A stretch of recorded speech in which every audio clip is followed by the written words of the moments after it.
Kolonanga nazongi epai na yo, kopesa yo motema na maso yo sali na bomoi nanga, ninyango na koki kopesa na yo Amen.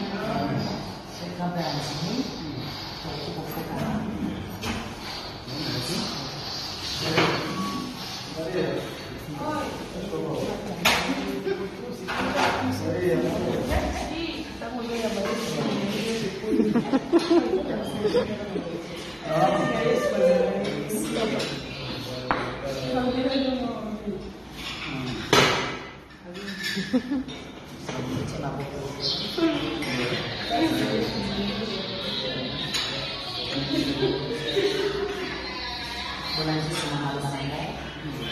Seigneur Jésus,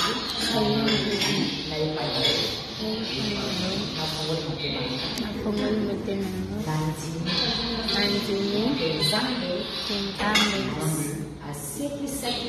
Asepisakio Jésus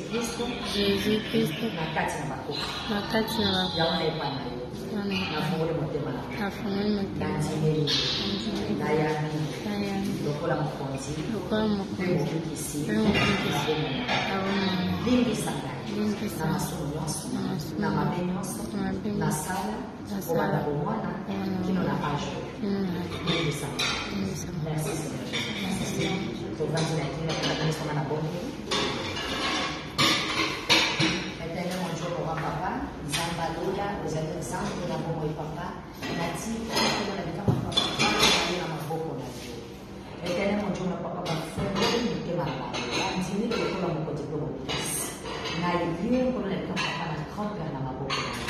po ete yo mpona yo otakala Éternel mon Dieu moko lelo yo papa na ngai yo ocréer occasion opportunité oyo po ete tokutana mpe toloba na kaka na yo tike tolokumu mpe bezo epai na yo nzamba lola na ye na bango na maboko na yo nabele makila na yo kosanctifie bango kobolisa bango makila na yo papa na eprotege bango makila na etambola na bango pato yesu masi atambola na bango pato yesu masi avisite bango yo yebana kolebonisa na vie na bango lemonisa na vie ya solo ya yakanese bozibosiana au nom de Jésus Christ de Nazareth oyo shakandala bakana santa ngolutema wana yo kozala likolo na bango banzela nyonso bakotambola yo ozala na bango tambola na bango lakisa bango bosolo lobela bango pour ta gloire éternelle na Dieu moko nzamba lola na komisio lisusu po ete ozali papa ozali Jésus Christ de Nazareth. Merci papa. Cher Saint-Esprit, yo ndopesina opportunité oyo tike tosala yo convaincre ya kosi yo tambola na elongo kobanda lelo kino liboso na ye na mosala nyonso azali kosala yoyeba kozala na ye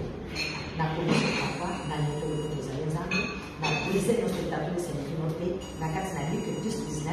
tu m'as dit dans ta parole je marcherai sur les serpents les scorpions et sur toute puissance de l'ennemi et rien ne pourra nous nuire au nom de Jésus. Et l'eau pour nous le bango le pour la matinée tamna la bango convaincre bango lobela bango solo na bango au nom de Jésus Christ de Nazareth. Makina ne komba bango makina ne komba ya kozina mpana na ye na mwasi na ye stabasakela ototabolo na komisio papa nzela bayaki mopekola bango batela bango mpe kozonga na bango batela bango nzambe esalela bango na komisi kristo moyembe mpe tolobi merci Seigneur. Amen.